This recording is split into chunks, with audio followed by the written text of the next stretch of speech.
Hello bachcho, let's read out the question first. A charged particle q is shot from a large distance with a speed of v towards a fixed charge particle q. So यहाँ से small q charge particle को towards capital charge q की तरफ क्या किया जाता है? Short किया जाता है with a speed of v. It approaches q up to a closest distance of r जो कि हमें यहाँ पर दिखाया गया है and then returns. If q were given a speed of twice of v, the closest distance of approach would be. यानी कि जब हम स्पीड को डबल कर दे सो उस टाइम पर उसका क्लोजेस्ट डिस्टेंस ऑफ अप्रोच क्या होगा वो हमें फाइंड आउट करना है। तो चलिए सबसे पहले हम बात कर लेते हैं यहाँ पर की कॉन्सेप्ट की which we are going to use here for this question. So generally यहाँ पर हम एनर्जी कंजर्वेशन कॉन्सेप्ट का यूज करेंगे, that is energy conservation. So energy conservation means what?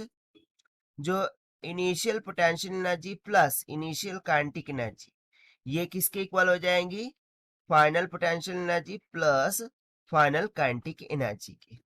So let's go through our day question. सबसे पहले तो देखिए initially वो स्टार्ट कर रहा है इस पॉइंट से, सो ऑब्वियसली एट इनिशियल उसकी पोटेंशियल एनर्जी क्या होगी? Zero, because it is starting from rest. So initial potential energy क्या हो गई? Zero plus initial kinetic energy by using the formula 1/2 mv² के इक्वल हो जाएंगी।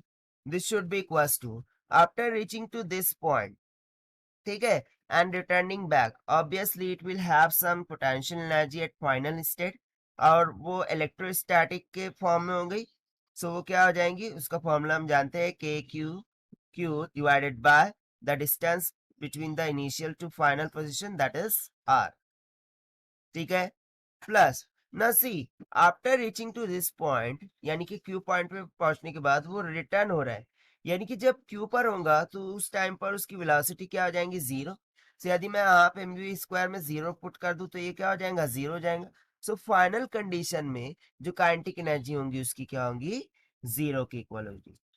सो यहाँ पर सिंपली ये जो रिटर्न बैक हो रहा है वो किसकी वजह से हो रहा है? Due to repulsion, and just because of due to repulsion उसकी फाइनल काइनेटिक एनर्जी क्या हो गई? जीरो के इक्वल हो गई।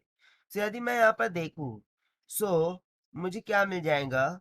1/2 mv² is equals to k divided by r। Now if you try to find the relation between v² and r², so जो sorry r, so r किसके proportional हो गया? 1/v² के। सो ये हो गया relation to find out the closest approach when the speed will be twice of.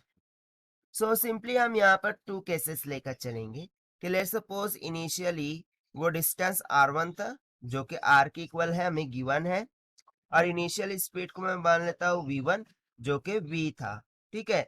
और second case में जो क्लोजेस्ट डिस्टेंस होगा वो r2 होगा जो कि हमें फाइंड करना है, और जो स्पीड है वो v2 है जो कि ट्वाइस ऑफ v हो रही है। तो सिंपली यहाँ पर by using the relation which we have written here I can write r1 by r2 will be equals to v2 by v1 का होल स्क्वायर। तो सिंपली वैल्यूज को सब्स्टिट्यूट कर दीजिए। So here I am writing, so यहाँ से क्या हो जाएगा? r divided by r2 will be equals to v2 है, सो v2 कितना है? 2v। सो ये हो जाएगा 2v डिवाइडेड बाय v1 कितना है? v, that whole square. से यहाँ से v कैंसिल हो गया। So r2 will be equals to, देखिए 2 का क्या हो जाएगा? स्क्वायर। सो 2 का स्क्वायर कितना हो गया? 4, और इधर क्या बचा है? r। तो ये सिंपली क्या हो जाएगा? r/4। सो हमारे पास r2 की वैल्यू क्या आ गई? r/4 की, यानी कि जब हम स्पीड 2v कर देते हैं तो जो उसका क्लोजेस्ट डिस्टेंस ऑफ अप्रोच है वो रिड्यूस हो जाएगा, इट विल बिकम r/4।